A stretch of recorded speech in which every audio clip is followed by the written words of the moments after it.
Salut à tous, j'espère que vous allez bien.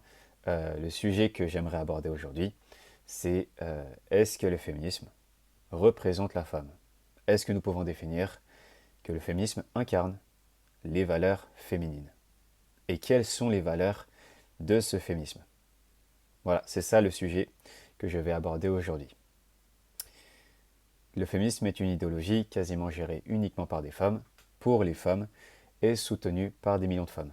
Donc personnellement, je pense que le féminisme ne représente pas toutes les femmes, mais peut représenter la femme en général. Après, même s'il y a plusieurs courants, je pense que sur certains sujets, les femmes féministes seront quasiment toutes unanimes.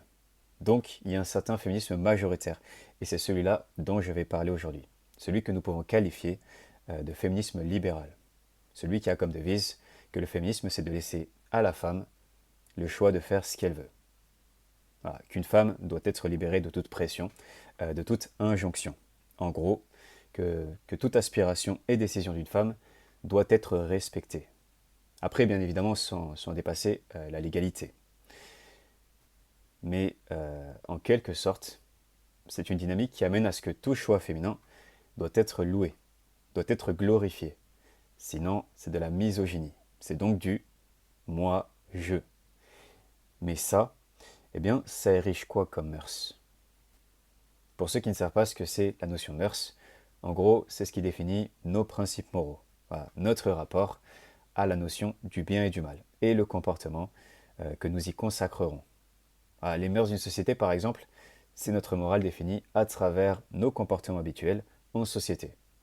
Voilà, ce qui doit être exemple de faire, ce qui doit être acceptable de faire, ce qui doit être modéré de faire, ce qui doit être dissuadé de faire, ce qui doit être totalement interdit de faire, etc. Voilà, en réalité, eh bien, concernant la question des mœurs, eh ben, c'est pas si binaire que ça. Voilà, surtout en société. C'est toute une nuance à apporter. Mais voilà, les mœurs, c'est ça. C'est une question morale, euh, on va dire l'usage de la morale dans nos comportements. Mais ça insinue donc eh bien, que c'est profondément instable. En fait, c'est très très très fragile. Les mœurs d'une société sont très très très fragiles. Voilà. Et je reviens à ce que je disais, eh bien, le féminisme, en estimant que chaque choix des femmes doit être glorifié, eh bien, ça érige quoi comme mœurs? Aucune. Voilà. Seul l'aspect juridique régule ce qui est bien ou mal aujourd'hui dans nos sociétés. Voilà. Puisque la seule vertu définie à travers ce paradigme féministe, c'est la liberté. Voilà. Et c'est ça qui a complètement déstructuré et fragilisé la société, les structures sociales. Parce que malheureusement, eh bien, cette dynamique de laisser la possibilité de faire ce qu'on veut, quand on veut, où on veut, et de la manière d'où l'on veut, pardon, amène peu à peu à ce que le système de récompense globale soit orienté seulement en fonction du succès. Évidemment, puisque discipline et morale n'étant plus prises en compte, eh bien, ces éléments-là ne mériteront plus l'effort d'être intégrés dans notre quotidien, dans notre comportement quotidien, ce qui tend à un monde mercantile et sans état d'âme. Pour l'instant, ça peut paraître un peu flou quand je m'exprime comme ça, mais je vais venir au fait. Je vais bien développer pour que ce soit compris. Voilà. Les femmes féministes dans leur monde estiment qu'il ne faut porter aucun jugement sur les comportements des unes et des autres. Voilà. Bien sûr, je parle au féminin puisque j'ai l'impression que cette liberté eh bien, ne doit être accordée qu'aux femmes. Mais bon, bref. Mais ce paradigme de ne juger personne, de ne jamais juger les comportements des femmes, implique de percevoir la vertu avérée comme un jugement de valeur. Mais comment est-il possible alors de pouvoir différencier le bien et le mal, puisque c'est à travers nos jugements, justement, que nous pouvons l'appliquer? Et malheureusement, eh bien, ce paradigme féministe nous implique à devoir inclure au même niveau énormément de notions. Par exemple, se prostituer, être actrice porno, être stripteaseuse, etc., eh bien, devient anodin, et surtout l'équivalence d'être infirmière, d'être avocate, d'être caissière, d'être chirurgienne, etc. La nudité devient commune et devient l'équivalence de la pudeur. Le langage familier devient norme et devient l'équivalence du soutenu. La facilité devient norme est l'équivalence de la difficulté, d'un triomphe méritant. L'hypocrisie devient la norme et l'équivalence de l'honnêteté, etc. Voilà. Je pourrais en faire une liste. Mais c'est une destruction profonde de notre équilibre social et moral. Voilà. Et c'est pour ça qu'il y a une explosion de femmes qui ont OnlyFans, qui sont quasiment nues partout, qui sont vulgaires, qui sont méchantes, etc. Le féminisme, c'est ça.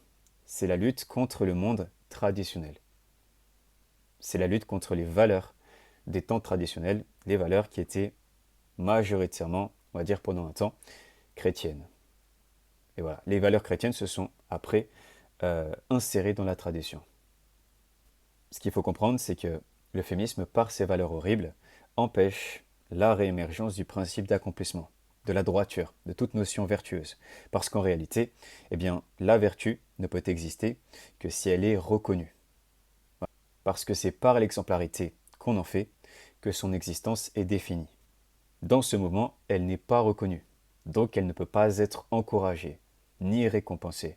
Et progressivement, eh bien, c'est donc l'inverse qui envahira l'environnement. Voilà.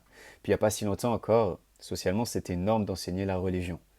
Voilà, pas forcément parfois, mais aussi par héritage culturel et moral. Donc la vertu était propice. Par contre, aujourd'hui, quelqu'un avec de super belles valeurs, eh bien, sera éprouvé. Et malheureusement, eh bien, à force de subir, à force d'être pénalisé par son bon comportement, eh bien, cette personne va finir par lâcher ses valeurs.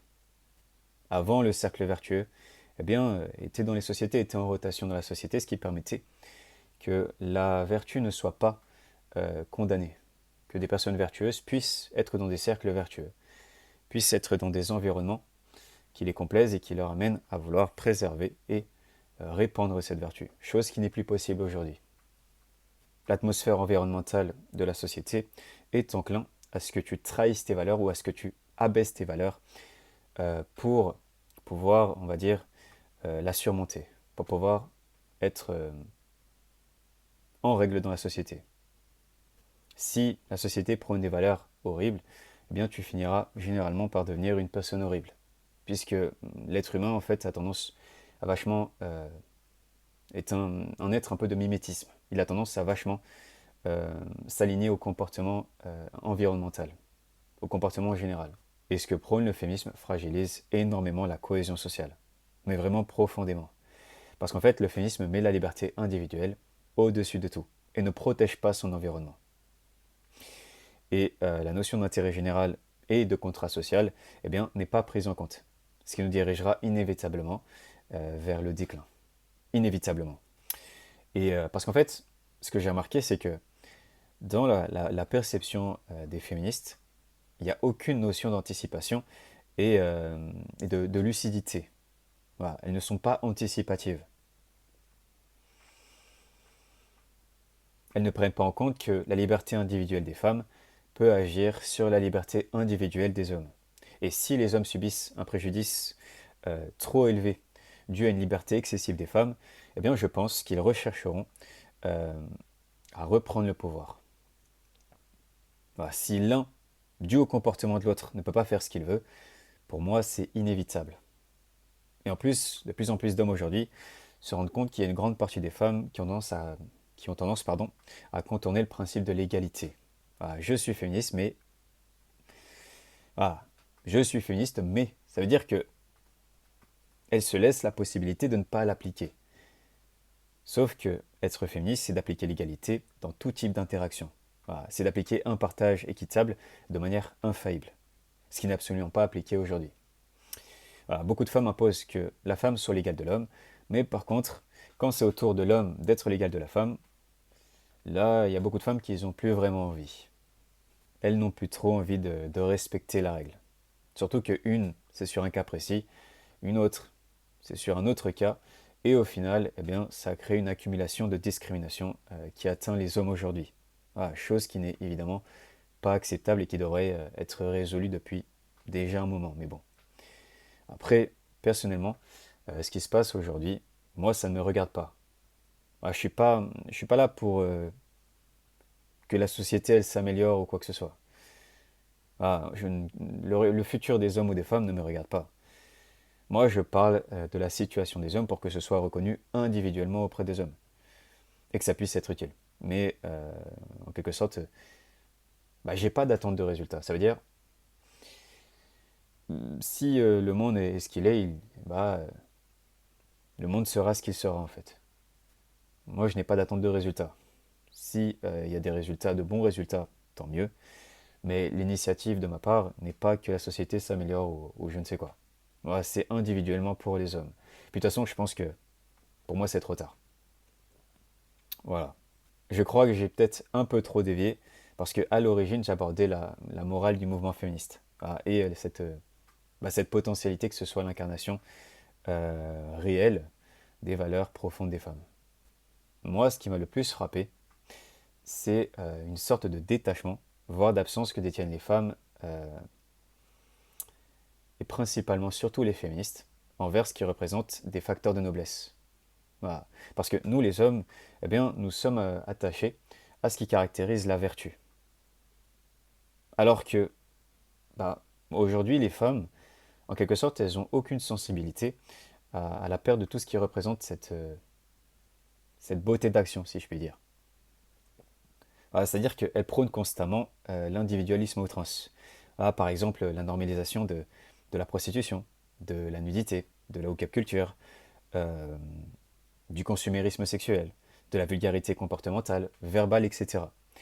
Et en fait, des notions comme la décence, comme la politesse, comme la patience, la discipline, la déférence, la construction d'un amour, etc., eh bien, sont en train de disparaître à cause de ces valeurs féministes. Et c'est ça que je trouve triste, en fait. Je trouve ça triste. Et j'ai du mal à comprendre comment le monde féministe n'a pas mal au cœur de perdre ces valeurs-là. J'arrive pas à le comprendre. J'arrive pas du tout à comprendre comment elles ne peuvent pas vouloir préserver ces valeurs-là. En fait, c'est démonstratif d'une grande différence morale entre les hommes et les femmes. Parce que les hommes anciennement ont fait de la femme un modèle de vertu et se sont accordés ces préceptes. Oui, parce que beaucoup d'hommes ont quand même été de grandes figures de vertu. Voilà, l'homme a toujours été eh bien, un grand sensible à transmettre dans son environnement une certaine beauté. Qu'elle soit retranscrite de manière morale, de manière physique, de manière poétique, etc. Alors que malheureusement pour les femmes, dès que leurs aspirations profondes sont libres, bah, c'est une inversion des valeurs nobles qui se met en place. Et surtout, quand on observe le féminisme. Je trouve qu'il y a un fort dévoiement. C'est excessif, c'est envahissant, Je ne comprends pas ce qui se passe du côté des femmes. Bien sûr, ce n'est pas toutes les femmes, mais c'est vrai qu'aujourd'hui, il y a une espèce de fort dévoiement qui laisse perplexe, qui pousse à la réflexion. Voilà, sur des valeurs qui sont... sur les valeurs profondes des femmes qui commencent à être, euh, pour moi, un peu dérangeantes. Voilà, je trouve que, je sais pas, il y a quelque chose qui commence à me... C'est pas que j'aime pas les femmes, hein, c'est que je commence à ne plus trop apprécier, ne plus me sentir aligné par rapport à ce que je vois des femmes d'aujourd'hui. Bien sûr, je ne juge pas une femme parce qu'elle est femme, je juge son comportement. Ça va, en fait, je vais évaluer la personne individuellement. Après, évidemment, chacun ne représente que lui-même. Voilà, une femme ne représente qu'elle-même, donc peu importe ce que les femmes font, je ne jugerai jamais une femme individuellement par rapport aux autres. Mais c'est vrai qu'aujourd'hui, je n'apprécie pas trop ce que je vois de beaucoup de femmes aujourd'hui. Voilà. Enfin, comme j'ai dit, l'homme a toujours cherché à imposer l'ordre dans son environnement. Et beaucoup de femmes aujourd'hui, c'est plutôt de propager le désordre. Voilà, c'est de détruire toute structure. Donc je sais pas, je trouve ça trop bizarre.